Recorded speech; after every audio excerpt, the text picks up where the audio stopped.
All right, let's jump right in.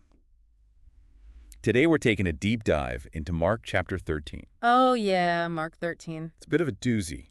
It is It's where Jesus gives us a glimpse into the future. mm-hmm. A lot of people call it like the little apocalypse. Yeah. So we're going to unpack this chapter. Look at the signs, Yes. the warnings, Yeah. and what it means for us today. I think it's going to be really relevant for people who are, kind of feeling that anxiety about the future. And Exactly. And there's a lot of that going around these days. for sure. So the scene opens with the disciples in Jerusalem. They're admiring the temple. This is like the big show, right? It's the biggest show in town. It's magnificent. Yeah. Beautiful architecture. They're huge. Stones, huge stones. Yeah. It would have taken a long time to build this thing. Generations. Generations. So it would have had a sense of permanence. Right. It's not going anywhere. You would think. You'd think. And then Jesus drops this bombshell. Right out of the blue. Yeah, he says, Not one stone. not one stone will be left on another. Yeah. Every stone will be thrown down. I mean, talk about a buzzkill. Can you imagine? You're like taking it all in and he just like, Selfie time. But nope. Everything's coming down. I think about that in terms of like, What did that feel like for them? well, not just for them, but like, what does that represent? It's like the central institution It's the heart of their world. of their faith. Yeah. And for Jesus to just casually say, oh, yeah, this is all coming down, it must have been mind-blowing. Absolutely. And I think it speaks to the fact that, Jesus isn't afraid to challenge the status quo. Right. He's overturning expectations. Yeah, like the things that you think are permanent and stable, Right. maybe they're not as stable as you think. So naturally, the disciples are like, wait, what? Hold on a second. Yeah. When is this happening? How will we know? Give us the signs. What should we be looking for? Right. They want the inside scoop. They want the cheat sheet. Yeah. Yeah. And to be fair, Jesus does give them some signs, but before he does that, Oh, here we go. he gives them a very important warning. Okay, I'm listening. Watch out for false prophets. Whoa. Okay, so even before wars and earthquakes, he's talking about deception. Right off the bat. Why is that so important? Why put that front and center? I think because in times of uncertainty, people are vulnerable. They're looking for answers. Yeah, they want someone to make sense of the chaos. And that's when false prophets can take advantage. Exactly. They come in with these easy answers, these quick fixes. I've got the solution. Follow me. I know the date. Yeah. And Jesus is saying, be careful. Don't be so quick to believe everything you hear. So discernment is key. Absolutely. Don't just jump on the bandwagon. Yeah, think critically. Okay, so that's the first thing. Watch out for false prophets. Right. What are some of the other signs that Jesus mentions? Well, he talks about wars and rumors of wars. Okay, that's pretty standard for any apocalypse. Right, but he doesn't stop there. What else? Earthquakes, famines, nations rising against nations. Sounds familiar. It's almost like reading the headlines today, right? Yeah, it's a little unsettling how much it resonates with what we see happening in the world today. Absolutely. But I mean, these things weren't exactly unheard of back then either, were they? I mean, wars and rumors of wars, that's kind of like the background noise of history. Right, they weren't living in some utopia before this. So what makes these signs different? What should we be paying attention to? I think it's the intensity and the convergence of these events. Okay, so it's not just a random earthquake here or a famine. No, it's like it's all happening at once and it's escalating. Like a snowball effect. Exactly. Things are spiraling. Yeah, and it's not just happening out there. What do you mean? Jesus gets really personal when he talks about the breakdown of relationships. Oh, yeah. He talks about families turning against each other. Yeah.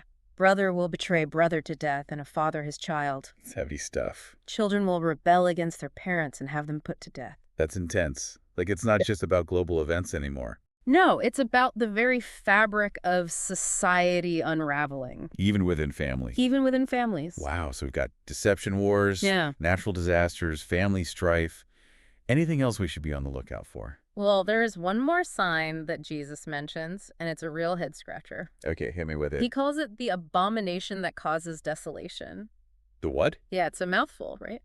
That's not exactly the clearest image. No, it's very cryptic.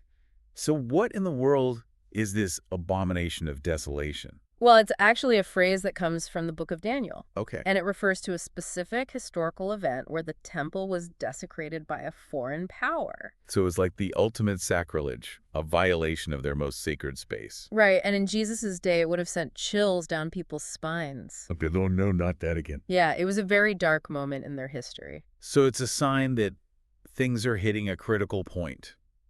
A line being crossed that can't be uncrossed. Yeah, like a point of no return. Okay, but what does that mean for the people living through it? What are they supposed to do? Jesus is surprisingly clear on that point. Really? He says, when you see the abomination that causes desolation standing where it does not belong, Okay. let the reader understand, then let those who are in Judea flee to the mountains. Whoa. Okay, so this isn't a time for debate or second guessing. Nope. This is grab your go bag and run territory. Yeah, drop everything and get out. No time for packing or grabbing souvenirs. There's time for anything. Like a spiritual fire alarm going on. Exactly. And, it makes you think about About what? what would it take for us to recognize that kind of abomination in our own time? That's a good question. And would we have the courage to make a similar drastic move if we had to? It's a sobering thought. It is, but before we get too lost in the apocalyptic scenarios, Okay. let's shift gears a bit and talk about what comes after all this chaos, because believe it or not, Oh, there's more. oh yeah, there's actually a pretty epic silver lining to all this. Okay, I'm all ears. After all those warnings, I could definitely use some good news right about now. I hear you. So we've talked about all the signs to watch for, the warnings. Things that are going to start happening. Right. But what about like the main event? The grand finale. What does Jesus say about his actual return? The coming of the Son of Man. Yeah, let's talk about that because Mark 13 gets pretty intense when it starts describing like the sun going dark, the moon not giving light, stars falling from the sky. It's like straight out of a sci-fi movie, right? Yeah. Like, is this literal? Should we be worried about meteor showers? Well, it's important to remember that Jesus is using language that his audience would have understood. Okay. They were familiar with the Old Testament prophets. Right. And this kind of cosmic imagery was often used to symbolize big shifts in history. So think less literal apocalypse, more like a symbolic language for a major shakeup. Exactly. It's like he's saying, hold on tight because things are about to change in a big way. And amidst all this upheaval, Jesus makes his grand entrance. Coming on the clouds with great power and glory. So not just any old entrance, he's making a statement. But why clouds specifically? Oh, the clouds are super symbolic in Jewish tradition. How so? They were often associated with the divine presence, like a visible manifestation of God's power. So Jesus coming on the clouds is like a declaration of his authority. Right, it's a way of saying, I'm back and I'm in charge. It's meant to evoke awe and wonder. Exactly, like, look who's here. And it's not just him, right? It mentions angels gathering his elect from all corners of the earth. Right, like a grand reunion. Okay, so who are the elect in this scenario? That's referring to those who have chosen to follow Jesus. So the ones who've put their faith in him. Exactly. It's like a homecoming for those who belong to him. Exactly, a time of gathering and restoration. So it's not just about avoiding the bad stuff. It's about being part of something much bigger. Absolutely, like a new reality where God's reign is fully realized. Sign me up. Okay, so let's talk timeline. Does Jesus drop any hints about when all this is going down? Well, that's where it gets interesting because Jesus makes it very clear that no one knows the exact time. Really? Not even him? Not even him, only God the Father. Why be so vague? Wouldn't knowing the date make people take it more seriously? You would think so, but by emphasizing the unknowability of the hour, Okay. Jesus is actually combating our human urge to try and calculate God's plan. It's like, don't even try to figure it out. Yeah, just be ready. So it's not about knowing the when, but about being in a state of readiness. Exactly. Like living each day as if it could be the day. That's the key. Okay, so less about hoarding toilet paper and building bunkers, and more about like living a life that reflects this awareness that things could change at any moment. Exactly. And to illustrate this point, Oh, he does. yeah, Jesus uses this really clever parable of the Yeah. watchful servant. A watchful servant. He compares himself to a homeowner who goes on a journey Okay. and entrusts his servants with specific tasks. Okay, I'm saying. And he urges them to stay alert for his return. So it's about being prepared and ready for action. Exactly. It's not about sitting around twiddling our thumbs waiting for the sky to crack open. Right. It's about active, engaged living. So being faithful in the present moment Doing what we're called to do. with diligence and integrity. Knowing that we could be called to account at any time. So if we had to boil down the message of Mark 13 so far, what would you say are the biggest takeaways for us today? Well, I think first off, it's a reminder that change is inevitable. Even the things we think are permanent and stable. Right, like that temple. Yeah, they can be shaken. Okay. So it's a call to hold on to things lightly To be flexible and and adaptable. trust in God's ultimate plan.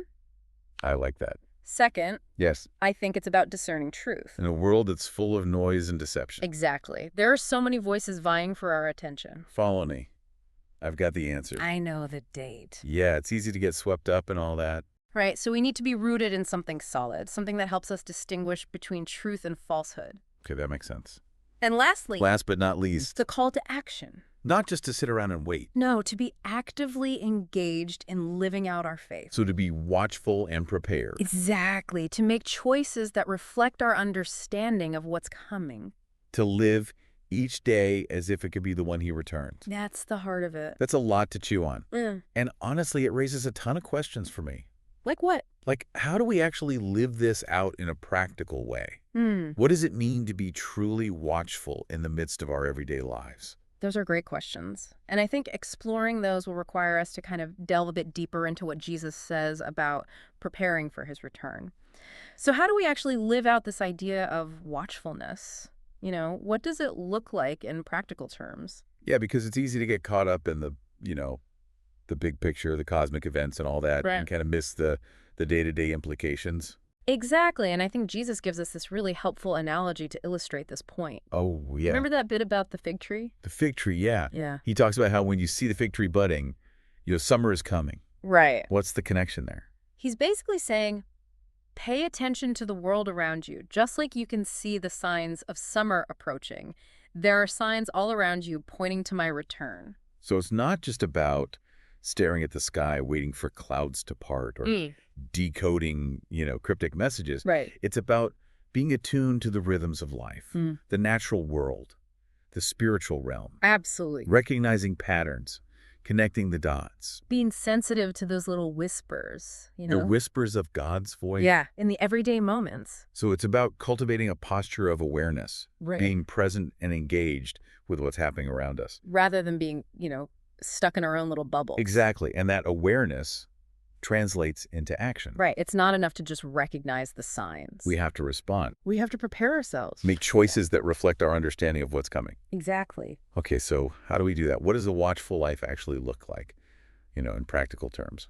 Well, I think it starts with small, consistent steps. Cool. Remember that parable of the servants? Yeah. They were each given specific tasks to do while their master was away. Right. It wasn't about grand gestures or, trying to impress It anyone. was about faithfulness in the ordinary. Exactly. So less about predicting the future or decoding secret codes and more about just showing up and doing the work that's right in front of us. Absolutely. Living with integrity, treating others with kindness and compassion, investing in things that have eternal value. So using our gifts and resources to serve God and to love our neighbor. That's it. It's about living a life that reflects the reality of God's kingdom, Mm. even if we can't fully see it yet. Yeah. It's about embodying those values of love, justice, and mercy here and now. You got it.